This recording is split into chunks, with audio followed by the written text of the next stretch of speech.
क्या केमिस्ट्री लगती है मुश्किल? अब नहीं। वेलकम टू एआई रसायन पाठशाला। चलिए शुरू करते हैं आज की क्लास। नमस्कार। चलिए आज एक बहुत ही जरूरी टॉपिक पर बात करते हैं।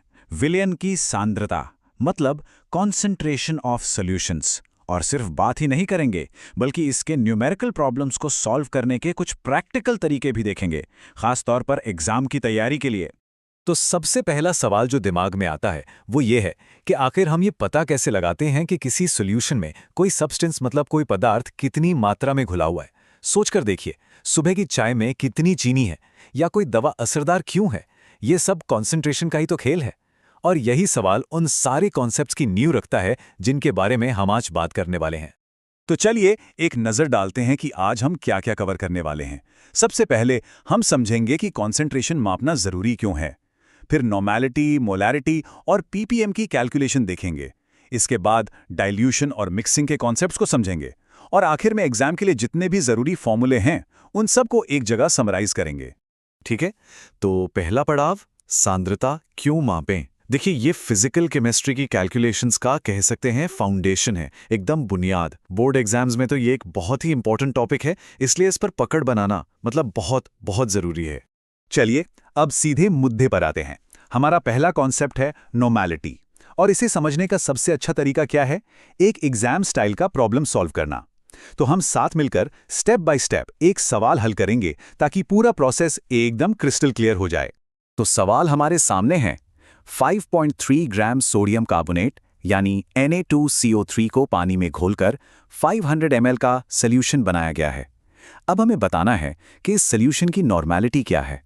यहाँ अच्छी बात यह है कि हमें सोडियम कार्बोनेट का इक्विवेलेंट वेट भी दिया गया है, जो है 53।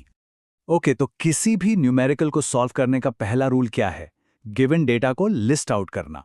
तो चलिए देखते हैं हमारे पास क्या क्या है। सोल्यूट का मास, जिसे हम W कहेंगे, वो है 5.3 ग्राम। इक्विवेलेंट वेट यानी E है 53। और सोल्यूशन का वॉल्यूम V है 500 ml। अब बारी है फॉर्मूला की। नॉर्मेलिटी यानी N का फॉर्मूला होता है W × 1000 अपॉन E × V।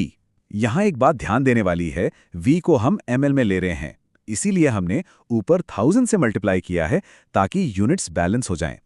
ठीक है, अब बस वैल्यूज को फॉर्मूला में रखना है। तो N हो जाएगा 5.3 × 1000 अपॉन 53 × 500। ऊपर 5.3 को 1000 से मल्टीप्लाई करने पर आया 5300 और नीचे 53 को 500 से मल्टीप्लाई करने पर आया 26500। अब बस 5300 को 26500 से डिवाइड करना है और हमें हमारा जवाब मिल जाएगा। तो कैलकुलेशन के बाद हमारा आंसर आता है 0.2 N। मतलब इस सॉल्यूशन की नॉर्मेलिटी है 0.2। है ना, बिल्कुल स्ट्रेट फॉरवर्ड। बहुत बढ़िया, नॉर्मेलिटी तो क्लियर हो गया। अब आगे बढ़ते हैं कॉन्सेंट्रेशन के दो और ज़रूरी टर्म्स पर, मोलैरिटी और पार्ट्स पर मिलियन, जिसे हम शॉर्ट में पीपीएम भी कहते हैं। चलिए मोलैरिटी के लिए एक प्रॉब्लम देखते हैं। ये थोड़ा अलग है। सवाल है, H2SO4 का एक एक्वस सॉल्यूशन है जो 10% वेट बाय वेट है। उसकी डेंसिटी मतलब घनत्व 1.1 ग्राम पर ml है। तो सॉल्यूशन की मोलैरिटी क्या होगी? ये एग्जाम में आने वाला एक बहुत ही कॉमन टाइप का क्वेश्चन है। अब देखिए, इस तरह के सवालों के लिए एक डायरेक्ट फॉर्मूला है, एक तरह का शॉर्टकट जो एग्जाम में हमारा बहुत सारा टाइम बचा सकता है। फॉर्मूला है molarity is equal to percentage W/W into density into 10 divided by molar mass. इसे याद रखना बहुत काम आएगा। तो बस वैल्यूज प्लग इन करते हैं। परसेंटेज की जगह 10, डेंसिटी की जगह 1.1 और फिर 10 से मल्टीप्लाई किया और इसे डिवाइड कर दिया H2SO4 के मोलार मास यानी 98 से। तो ऊपर हो गया 110 और नीचे 98। सिंपल डिवीजन है। और कैलकुलेशन के बाद हमारा फाइनल आंसर आ जाता है 1.122 M। तो इस सॉल्यूशन की मोलैरिटी 1.122 है। चलिए अब पीपीएम का एक सवाल देखते हैं। सवाल यह है कि 1 किलो समुद्री पानी में 5 × 10⁻³ ग्राम डिसॉल्व्ड ऑक्सीजन है। तो ऑक्सीजन की कॉन्सेंट्रेशन पीपीएम में कितनी होगी? जैसा कि हम जानते हैं, पीपीएम हम तब यूज करते हैं जब सोल्यूट मतलब जो चीज घुली हुई है वो बहुत ही कम मात्रा में हो। पीपीएम का फॉर्मूला तो और भी सिंपल है। ये होता है mass of solute divided by mass of solution into 10 to the power 6, मतलब सॉल्यूट के मास को सॉल्यूशन के मास से डिवाइड करो और 10 टू द पावर 6 यानी 10 लाख से मल्टीप्लाई कर दो। इस कैलकुलेशन में एक चीज का खास ध्यान रखना है, यूनिट्स का। सॉल्यूट का मास ग्राम में है तो सॉल्यूशन का मास भी ग्राम में होना चाहिए, तो हम 1 केजी को 1000 ग्राम में कन्वर्ट कर लेंगे।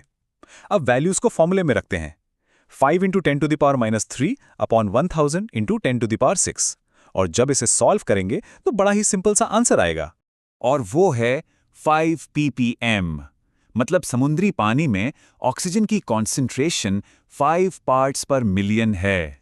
ठीक है, अभी तक हमने उन सॉल्यूशंस की बात की जो जैसे हैं वैसे ही हैं, पर असल में तो हम सॉल्यूशंस को बदलते भी हैं, राइट?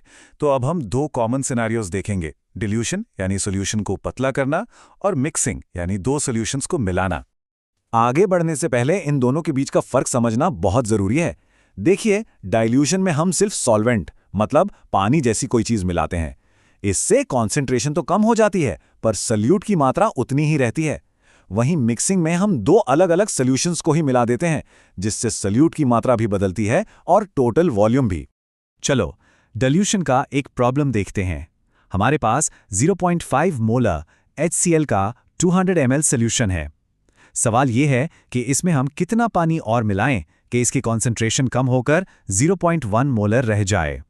इसके लिए एक बहुत ही फेमस इक्वेशन है, m1v1 is equal to m2v2।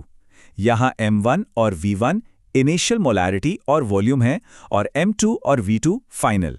तो वैल्यूज डालते हैं, 0.5 into 200 is equal to 0.1 into v2। इसे सॉल्व करने पर v2 आता है 1000 ml। पर रुकिए, ये हमारा जवाब नहीं है, ये तो फाइनल वॉल्यूम है। सवाल है कि पानी कितना मिलाया, तो उसके लिए हम फाइनल वॉल्यूम में से इनिशियल वॉल्यूम को माइनस कर देंगे, यानी 1000 में से 200 गए तो बचा 800 ml। अब देखते हैं मिक्सिंग का एक सवाल।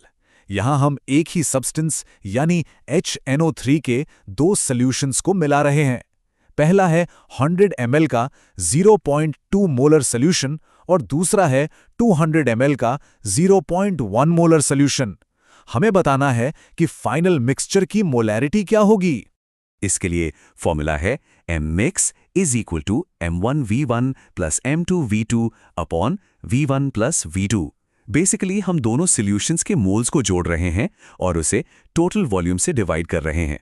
तो mmix हो जाएगा 0.2 into 100 plus 0.1 into 200 upon 100 plus 200। ऊपर आया 20 प्लस 20 यानी 40 और नीचे आया 300। तो 40 को 300 से डिवाइड करने पर हमें फाइनल मोलैरिटी मिल जाएगी। चलिए, अब आखिर में जो कुछ भी हमने सीखा है उसे एक जगह कंसोलिडेट कर लेते हैं। ये स्लाइड एग्जाम से पहले क्विक रिवीजन के लिए अपनी चीट शीट की तरह काम करेगी। तो ये रहे वो 5 की फॉर्मूलाज जो हमने आज देखे और यूज भी किए।